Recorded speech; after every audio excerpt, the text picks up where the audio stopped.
Moment poetic, George Coșbuc, în interpretarea actorilor Toma Propescu de la Teatrul Promânesc și Cornel Prostolache de la Prospiciu numărul 9. Eu sunt o mică conopidă. Mama, de George Coșbuc. Măta, de George Coșbuc. Da. În vaduri ape repezi curg și vuiet dau în cale. Sunt eu să calul meu cel murg, ne ușurăm la vale. Pe malul apei se împletesc cărări ce duc la moară. Și eu la garduri mă răstesc că am fost beat mucea sară. Mă lași sau nu? Te las. Acolo, mamă, te zăresc pe tine într-o căscioară. Auzi, să nu-mi zici mie că sunt cioară, clar? Căscioară. Căscioară ești tu, cioroiule, ce ești papagalul. Zici, papagalul. Tu torci. Toarce măta.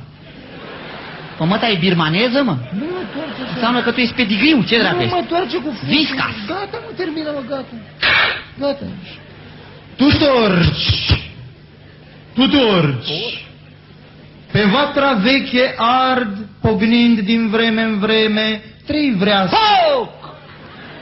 Ce faci, mă? Pognesc din vreme în vreme. Păi nu tu, vreascu. Și eu de ce să nu pognesc? Ce-s mai prost ca vreascu? N-am înțeles. Nu pognești tu. Foc! Ce faci, mă? Foc! Nu mai pogni! Foc! Îți fac injecție. Foc. Foc. Trei vreascuri rupte dintr-un gard Ca... și flacăra lor geme. Geme flacăra. Să cam cum geme o flacără, ia. Aaaa, sunt flacăra, sunt fierbinte, sună-mă la VVV flacăra ro. Te rog eu frumos. 86 minutul, geme flacăra. Gata, mă lasă să spun că mă enervez. Spune. Și firul tău se rupe des, căci gânduri te frământă. Spui vorbe fără de înțeles și ochii tăi stau țintă. Ce tot faci? Trag la țântă în ochi la măta. Că nu vadă ce handicapat a născut. Gata, mă. Gata, da. Cu tine două fete stau și torc în rând cu tine. Ce nici chilos pe ele n-au să nu le rușine. Se poate să nu intervizi. Sunt încă mici și tată n-au. N-au, tată, nu, le-a făcut măsa cu furtunul de la mașina de spălat. N-au, tată. Le-a clonat măsa. Bă, dar nu poți să taci odată. Surorile Doli. Și tată n-au. Da. Și George nu mai vine. Extraordinar. Și acum îmi spui, mățica pe prost aici, că nu mai vine George. Hai acasă, că nu mai vine. Stai, mă. Mă duc să-l lase pe George. Poate vine mai târziu, da. Stau după George. Un bazm cu pajuri și cu smei începe acum o fată. De asta nu mai vine George. De ce? Începe o fată, mă duc să-l ajut. Stai, mă, asta e poezie de 150 de ani. Nu mai sunt fetele începute. Stai aceea. Tac. Tu taci. Tac. Nu, tu, așa e poezia. Așa, dar tac și eu. Dacă vrei. Tu taci. Să tac sau să... Nu, băi, tu taci. Bine, de acord, tac. Tu taci. Și asculți povestea ei și stai îngândurată. Și George cu 3 derbedei pe tetere pe fata. Băi, ce mă nervez? Tac! Dar nu mai zici nimic. Nimic! Dacă mai zici un singur cuvânt, îți fac injecție. Scapi fusul jos, nimic nu zici. Când fusul se desfiră, te uiți la el și nu-l ridici.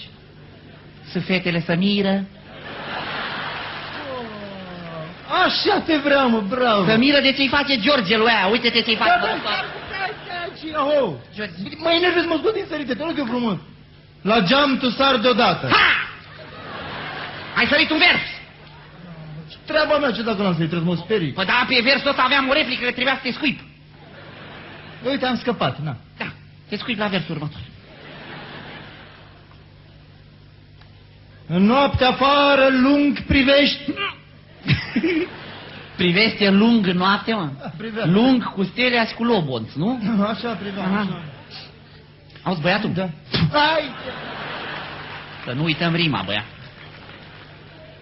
Noaptea afară lung privești. Privești. Ce vezi? Întreabă o fată. Ce să văd? Îi văd pe aia doi de să pupă spatele stării acolo, uite, de la început. Care, mă? Uite cheliosul cu mustăcioasa! Unde vezi tu, mă, fată cu mustăți? Are mustată pe picioare!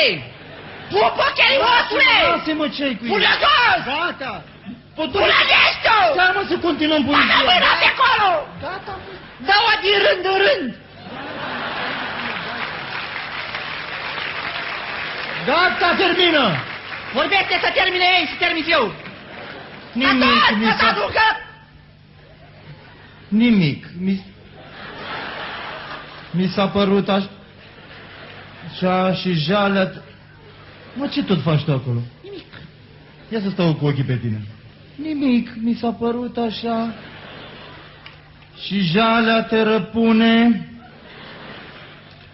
și fiecare vorba ta e plâns de îngropăciune.